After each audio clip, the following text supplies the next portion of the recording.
So when you're creating content, it is really important to make sure that your viewers are looking at something or watching something that is super interesting to look at.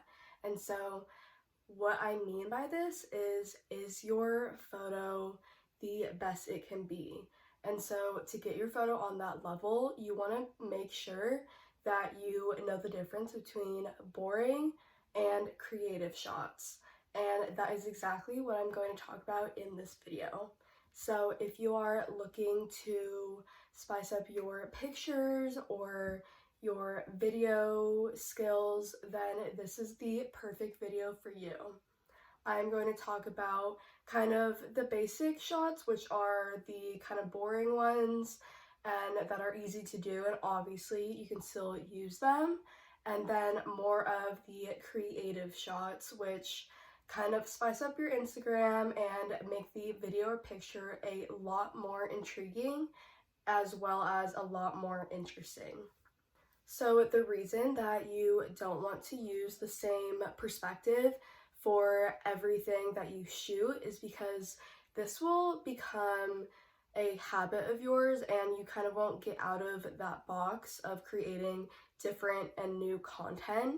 So when you are creating kind of the same picture, the same video over and over again, people won't be as interested because they know what to expect from you and it might not be very interesting to see. So if you kind of mix it up and add different perspectives as well as different shots, then that will guarantee a lot more views since your videos or pictures will be very interesting to look at.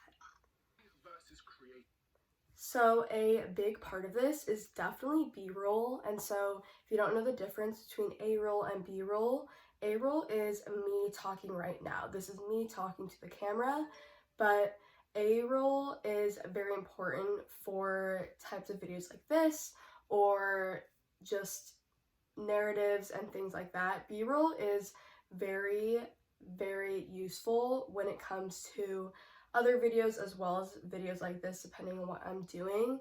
It's just a different perspective to make the video more interesting. And so B-roll could be a video of me recording my computer screen. It can be a side view of me talking straight at this camera. There are so many different ways that you can record B-roll, and it's really important to include that in your videos so that you are able to intrigue the watcher and kind of just show more interest as well. B-roll is also great if you are describing something and then you can cut that clip into your video and kind of show what you're doing on the screen as well as describing it. This way, for the visual learners, it'll be a lot easier to understand what you were talking about. So for these boring and creative shots, you can use your iPhone or any phone you have. It doesn't have to be a fancy camera or anything. And so you kind of want to get all of the different angles and think about it like this. If you were an ant, what would their perspective be? And maybe try and capture from that angle. That is a really interesting shot. It could be of someone biking, of the sky, of trees, anything you're filming. It could be super interesting to watch that, even people walking. And then kind of get bigger and bigger, like perspective of a dog or of yourself, and from above, like bird's eye view. These are creative shots and that will make your video a lot more interesting as well as your pictures.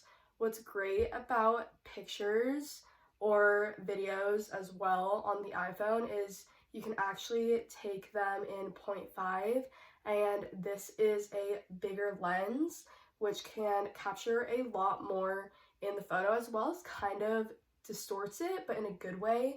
And so you kind of get a lot while also including kind of like a stretched photo almost, and this makes it very interesting to look at as well. So the first thing you need to do is get familiar with the device that you are using. So go out and practice this on your friends, family, pets, literally anything that is around you or by where you live. And so just take out your phone or whatever you are using and take different shots of different things with different angles. And this will get you more comfortable with trying to create these more creative and interesting shots that you are looking for. I definitely recommend that you do this with video as well as photos because they are different things, so you want to get a feel for both of them and really focus on the one that you are going to use the most. So keep taking practice photos and take a lot of different types, whether it's different objects or a whole lot of different angles, kind of do both. And then once you get comfortable with that, you can also add in different lenses and different zoom in, zoom out type of things. So you can incorporate that into your videos and pictures, and that will get you more comfortable getting to use those as well if you need them in the future.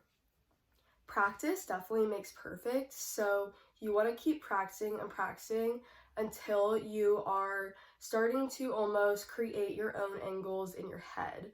By doing this, you are kind of getting more comfortable with the camera and more of a feel of what you are looking for in your photos and videos. So if you are coming up with new angles and new ideas in your head, then you are definitely putting in the work and creating those new videos and pictures that you are looking for. And from that, you are differentiating the boring versus the creative shots. So when I say boring shots, they're more just like basic shots, like straight on if you're taking a picture of like a tree or an animal. Creative shots are just different and more interesting angles, like I've said in the past. So definitely take those more basic, boring pictures so that you have kind of a reference photo, but make sure that you just step to the side if you are used to taking the more basic photos, or kind of getting lower or kind of getting higher. So that is what you are really looking for in these creative shots. It is more about how many angles can you create rather than how many different pictures you can create just straight on, because you're only actually going to get the one. So by using the creative shots, you are actually curating more and more pictures, which is exactly what you're looking for, because when choosing the videos or pictures, there are so many different options, but there are only going to be that few pictures that are the one picture that you are looking for. And so creating as many as possible is going to give you the best outcome in what you are looking for your project or for a picture to post or your videos. So I hope that kind of helped you understand the difference between boring or the basic shots versus creative shots and how to kind of get started on that. Once you get started, you can start thinking of your own ways to make creative shots, which is super fun to do and doesn't really take a lot of time either, because once you're comfortable, hopefully these ideas just keep flowing. So I hope this video helped you.